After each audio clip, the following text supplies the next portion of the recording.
Hi, my name is Daniel Davis, and I'm running for House of Representatives, District 35A, Position A, in the state of Idaho. I am putting out a series of videos because people have asked me what I believe in on different subjects, and usually in a public meeting you get about a minute, and that I can't explain it in that time. And so one of the questions that has been kind of a hot topic in the news lately is gun control. And so people ask me what my position is on that, and it's very simple. It goes back to the Constitution itself. Now, many people get a little bit confused when they say Constitution or constitutional rights. This actually comes from three different documents. There is the Declaration of Independence, the Constitution itself, and the Bill of Rights. And the Second Amendment is spelled out in the Bill of Rights. However, the Declaration of Independence talks about some very simple principles that govern our country. One of those is that all men are created equal, which means that the law is to apply equally to every person regardless of who they are. And we can see that that's not being done across the country right now. Also, it explains that the only reason for a government to exist is to protect the rights of the people. How are we doing on that?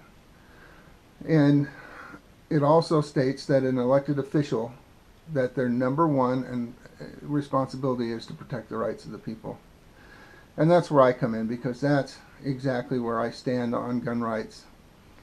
The Second Amendment is put in there for, just an awesome reason.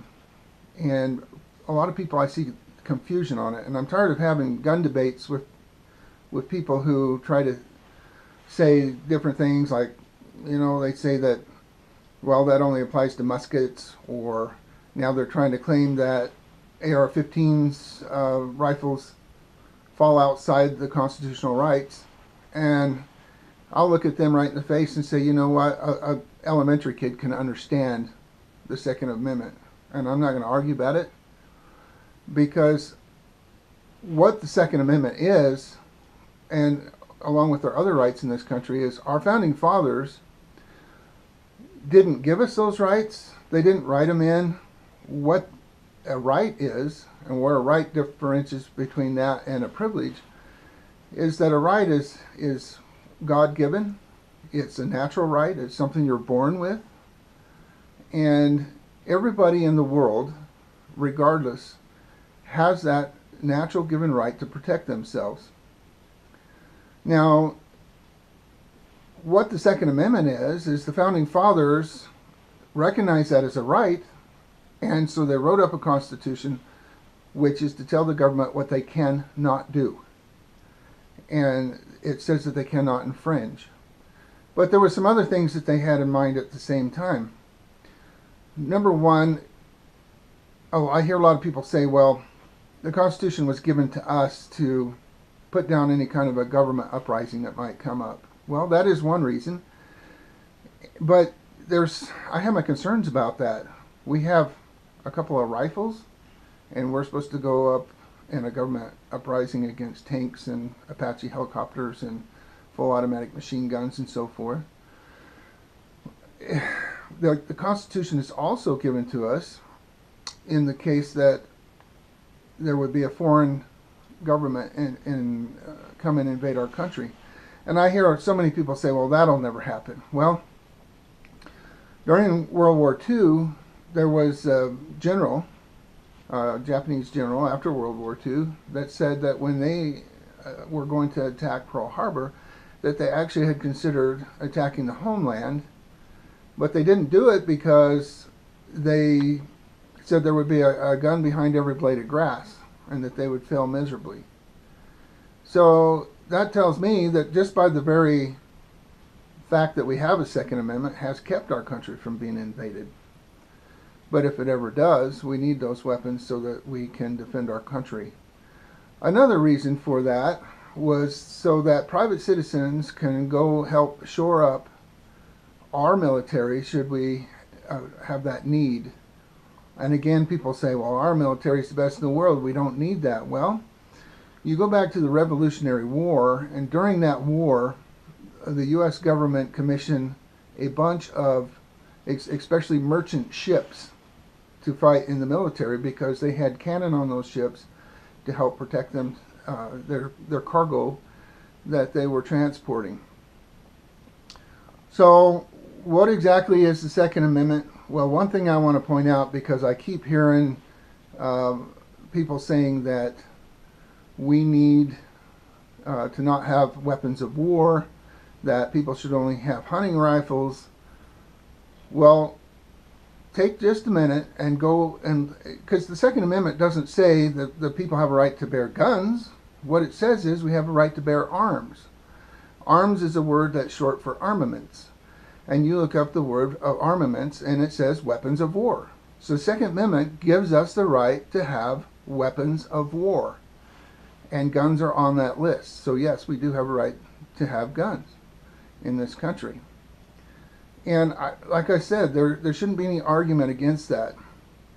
So where does that leave us now? I see some crazy things going on across the country. I just watched a video this morning of a sheriff in North Carolina saying that he's going to go round up the guns, and if he has to take them out of the cold dead hands of the people, that's what he's going to do. I hear a lot of similar things going on across the country. Well, we're in a pretty bad situation in this country because, number one, in order to have a right and a freedom, everybody has to respect the rights of other people. Some of these rights may not be important to you, but if you don't respect other people's rights, then how do you expect them to respect your rights? For everybody out there, there's something that is important to them, whether it's free speech, freedom of religion, whether it's ownership of private property, or even through the judicial system, we have a right to fair trial with a jury. There's just all these things that are spelled out. So not only would I appreciate your vote if you're in District 35 of Idaho, I'd like to encourage everybody out there to join together.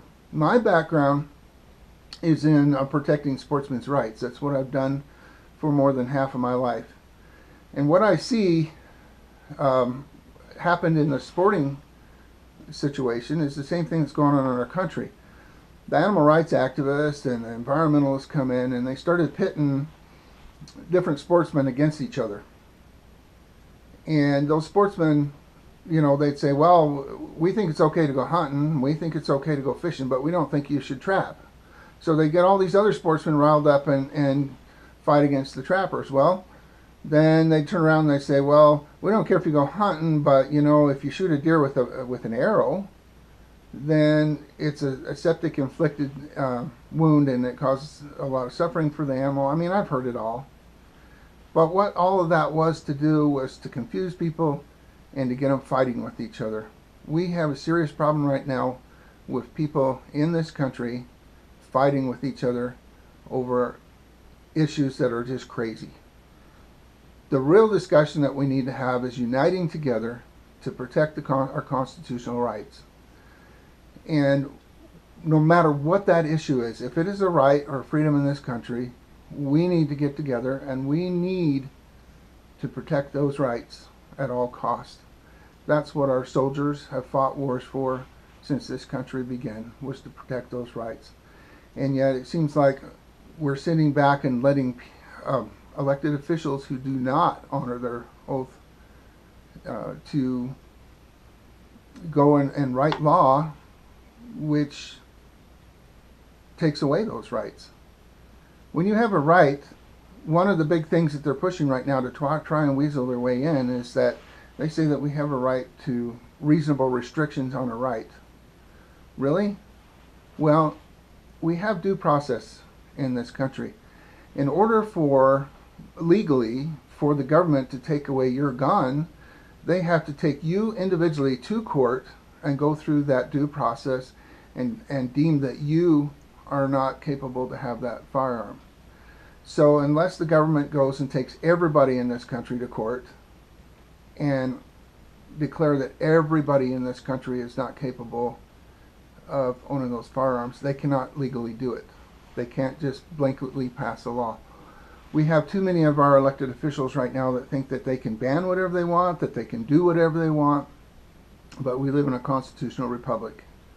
And what that means is that yes, we have democratic processes within our government where we vote with the majority, but there are laws written out in the Constitution that says what they cannot do.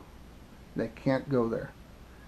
So that is my stand on the Second Amendment.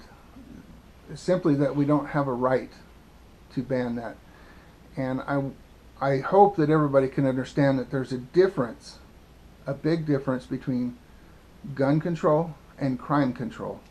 We do have a right to pass all the crime control laws that we want, meaning that somebody cannot use one of their rights to infringe on other people's rights. A person has a right to life. You have no right to kill them. They have a right to be secure in their effects and papers, the Fourth Amendment. You have no right to take your firearm and go and scare that person or to steal from them. And that's where we need that crime control. We need those crime control laws, and those can be toughened up, and the punishments can be greater on those to discourage any kind of criminal activity. And that's exactly what I plan to do, is to help people differentiate the difference between crime control and gun control, or control against our freedom. So, like I said, if you're in District 35, I would appreciate your vote on May 15th. If not, I hope you spread this word across the country, because there are good people running for office. And I think with a little bit of understanding and a little bit of studying, that those people can be good allies for you to help keep your freedoms as well. Thank you.